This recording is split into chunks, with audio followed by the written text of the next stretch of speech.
आज हम फिजिक्स का एक महत्वपूर्ण टॉपिक पढ़ेंगे जिसमें आता है मानव नेत्र और रंग बिरंगा संसार। आज हम लोग पढ़ेंगे मानव नेत्र के बारे में कि मानव नेत्र क्या होता है। मानव नेत्र जो होता है एक ऐसी लेंस होती है जिसके से हम किसी वस्तु को देख पाते हैं, यानी कि वह एक उत्तल लेंस होता है। मानव नेत्र जो होता है उत्तल लेंस की तरह कार्य करता है, इसकी सहायता से हम किसी वस्तु को देख पाते हैं। तो इसका हम एक परिभाषा लिखे हैं, इसमें लिखे हैं कि नेत्र का नेत्र क्या है। नेत्र मानव शरीर का एक महत्वपूर्ण अंग होता है। नेत्र मानव शरीर का एक महत्वपूर्ण अंग होता है जिसकी सहायता से वस्तुओं को देखा जाता है, क्योंकि जब आंख नहीं रहेगा तो हम किसी वस्तु को देख पाएंगे नहीं देख पाएंगे, इसलिए इसको एक महत्वपूर्ण अंग माना गया है। अब यहाँ लिखे हैं नेत्र जो है उत्तल लेंस की तरह कार्य करता है। नेत्र उत्तल लेंस की तरह कार्य करता है। कहीं पर लिखा आता है कि नेत्र कैमरे की तरह कार्य करता है, तो हम यहाँ पर लिखे नेत्र उत्तल लेंस की तरह कार्य करता है। अब यहाँ देखो क्या है, नेत्र की समंजन क्षमता। ये समंजन क्षमता का मतलब होता है, कैमरा में देखता है जब हम लोग किसी भी चीज की फोटो खींचते हैं तो दूर की वस्तु को जूम कर लेते हैं और निकट जूम आउट जूम इन दोनों चीज हम लोग कर लेते हैं, लेकिन आंख में क्या आता है, ऑटोमेटिक होता है। ये वस्तु जैसे ही कहीं दिखाई पड़ेगा तो ऑटोमेटिक उसमें क्या होता है, उसका फोकस दूरी बदलता रहता है। तो उसी को हम लोग बोलते हैं नेत्र की क्षमता, समंजन क्षमता। देखो हम यहाँ लिखे है नेत्र एक ऐसी लेंस है जिसकी फोकस दूरी वस्तु की स्थिति के अनुसार अपने आप बदलती है। यानी कि नेत्र एक ऐसी लेंस होती है जिसकी फोकस दूरी होता है किसी वस्तु की स्थिति के अनुसार अपने आप बदलती है। नेत्र की इसी क्षमता को कहा जाता है समंजन क्षमता। नेत्र की इस क्षमता को हम लोग क्या बोलेंगे, समंजन क्षमता। अब अगला पार्ट को देखते हैं कि स्पर्श दृष्टि की न्यूनतम दूरी क्या होती है।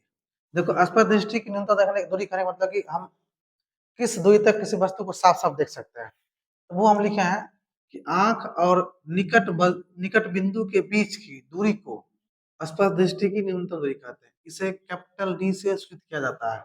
देखो देखने की स्पर्श देखने की न्यूनतम दूरी होता है 25 सेंटीमीटर। हम यहाँ लिखे हैं स्पर्श दृष्टि की न्यूनतम दूरी 25 सेंटीमीटर होती है। अभी एग्जाम में पूछेगा कि स्पर्श दृष्टि की न्यूनतम दूरी कितनी होती है, जो 25 सेंटीमीटर होती है, एकदम याद रखना है। और देखने की अधिकतम दूरी पूछेगा तो उसको हम लोग बोलते हैं अनंत। देखने की अधिकतम दूरी अनंत, लेकिन स्पष्ट हम लोग अनंत तक नहीं देख पाते हैं। देखने की अधिकतम दूरी पूछेगा तो अनंत, और स्पष्ट पूछेगा तो 25 सेंटीमीटर। और दूसरा क्वेश्चन है इसमें कि दृष्टि दोष क्या होता है। देखो दृष्टि दोष कहने का मतलब हो गया, दृष्टि मतलब देखने वाला दोष, आंख का दोष जो होता है। ये क्या होता है, जब नेत्र जो होता है निकट स्थित वस्तु को या दूसरी वस्तु का प्रतिबिंब स्पष्ट प्रतिबिंब रेटिना पर नहीं बना पाती है, यानी कि रेटिना पर बनाने की क्षमता वो खो देती है। तो इसी को हम लोग क्या बोलते हैं, दृष्टि दोष बोलेंगे। इसको हम लिखे हैं कि नेत्र की ऐसी दोष जिसमें निकट और दूर स्थित वस्तु का स्पष्ट प्रतिबिंब रेटिना में बनने की क्षमता का खो देना दृष्टि दोष कहलाता है।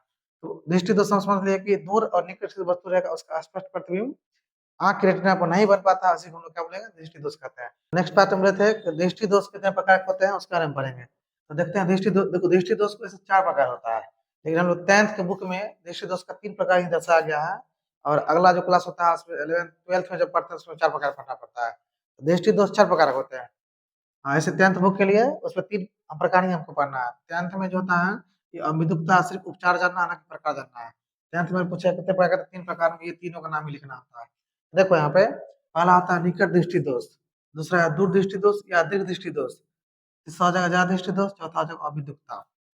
निकट दृष्टि दोष को बोलते हैं हम लोग मायोपिया, दूर दृष्टि दोष को बोलेंगे हाइपरमेट्रोपिया, और ज्यादा को बोलेंगे प्रेस मायोपिया, और अविदुप्त रहेगा तो उसको बोलेंगे अस्टिमेटिज्म।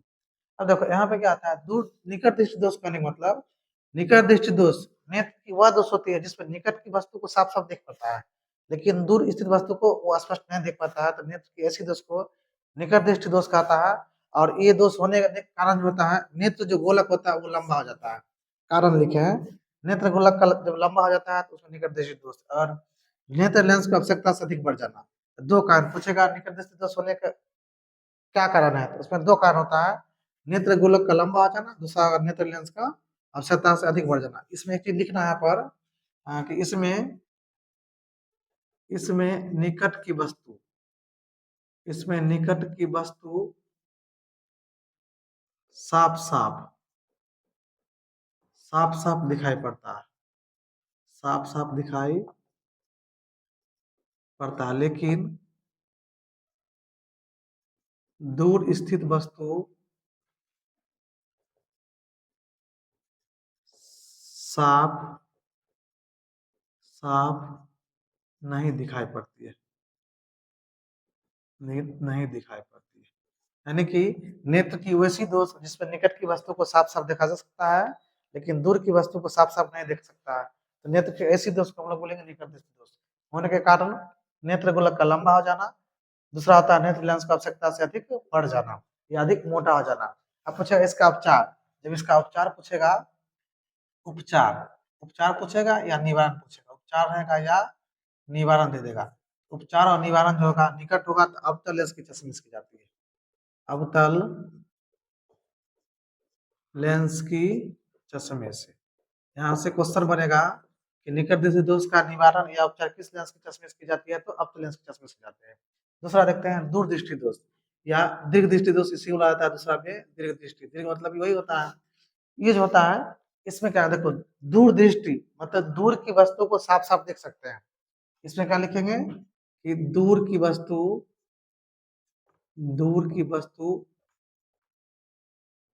स्पष्ट दिखाई पड़ती है, स्पष्ट दिखाई पड़ती है, लेकिन निकट की नहीं।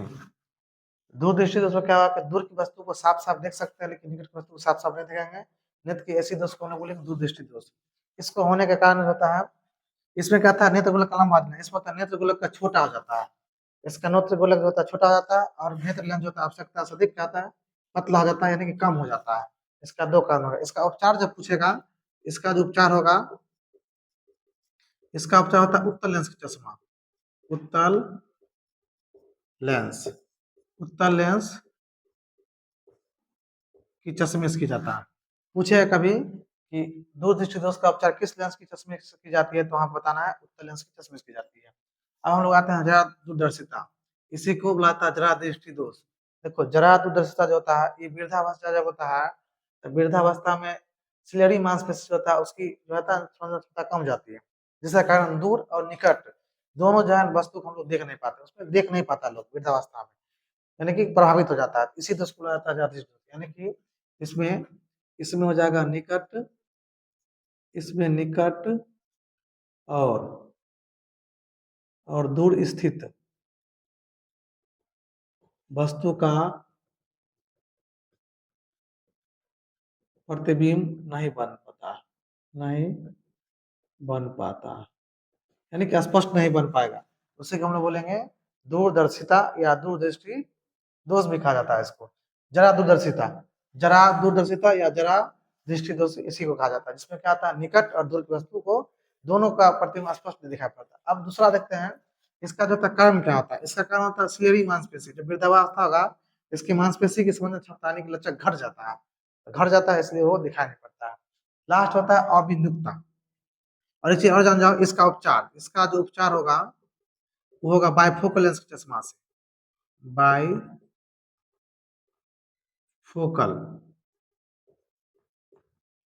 लेंस की चश्मे से। वो देगा किसकी से, बायफोकल या इसी को बुलाया जाता है द्विफोक्सी लेंस।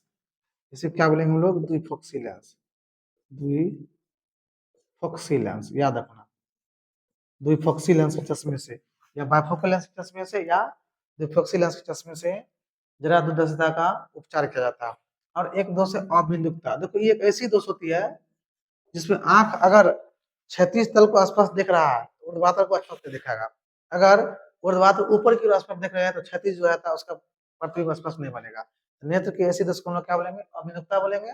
और यह होने के जो कारण होता है, ये जो होता है देखो यहाँ पे लिखे कर्निया, ये कर्निया जो होता है, कर्निया की क्षैतिज और ऊर्ध्वाधर वक्रता के असमान हो जाना।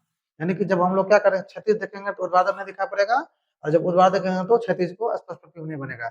इसी दोष को हम लोग क्या बोलते हैं, अबिंदुकता बोलते हैं। इसका निवारण जो होता है, इसका निवारण कहा जाता है बेलनाकार लेंस के चश्मा से, बेलनाकार लेंस की चश्मे से। तो याद रखना यहाँ पर जब क्वेश्चन पूछ देगा कि अबिंदुकता को किस लेंस के चश्मे दूर किया जाता है, तो बेलनाकार। अबिंदुकता में क्या होता है, जब क्षैतिज को स्पष्ट देखेंगे तो ऊर्ध्वाधर स्पष्ट नहीं दिखाई पड़ेगा, अगर ऊर्ध्वाधर स्पष्ट देखते हैं तो क्षैतिज स्पष्ट नहीं दिखाई पड़ेगा। तो इसकी वजह से क्या होता है, अबिंदुकता को कहलाता है। और इसका जो निवारण क्या होता है उसको बेलनाकार लेंस की चश्मा कहेंगे। दूसरा आ जाता है जरा दूरदर्शिता। तो जरा दूरदर्शिता जो होता है इसमें सिलेरी मांसपेशी की समझने क्षमता कम जाता है, और इसका दूर किया जाता है किसके द्वारा? तो द्विफोक्सी लेंस या बाइफोकल लेंस के चश्मा से इसमें करेंगे, याद रखना है। और दूर दृष्टि दोष जो कहेगा कि इसमें दूर की वस्तु को स्पष्ट देख पाते हैं। दूर की वस्तु जो होता है क्लियर एकदम स्पष्ट दिखाई पड़ेगा, लेकिन निकट जो भी वस्तु रहेगा उसको हम लोग क्लियर नहीं देख पाते हैं। इस दोष को बोलते हैं दूर दृष्टि दोष। और इसको जो दूर करने का जो होता है उपाय, वो होता है उत्तर लेंस का चश्मा। यानी कि निवारण पूछेगा, उपचार पूछेगा तो उत्तर लेंस का चश्मा बोलेंगे। और नेत्र गोलक का कम हो जाना, यानी कि छोटा हो जाता है, और नेत्र लेंस की आवश्यकता से अधिक कम हो जाना, ये दो इसका कारण हो जाता है। और निकट दृष्टि दोष हो जाएगा, इसमें होता है नेत्र कारण पूछेगा तो नेत्र गोलक का लंबा हो जाना, नेत्र लेंस की आवश्यकता से अधिक बढ़ जाना या मोटा हो जाना, दो कारण हो जाता है। और निवारण पूछेगा तो अवतल लेंस की चश्मा हो जाएगा। और इसमें क्या होता है कि दूर की वस्तु को हम लोग नहीं देख पाते हैं, निकट की वस्तु को स्पष्ट देख पाते हैं। जो दोष पूछेगा उसी चीज को, जैसे पूछेगा निकट, निकट को साफ साफ देखेंगे।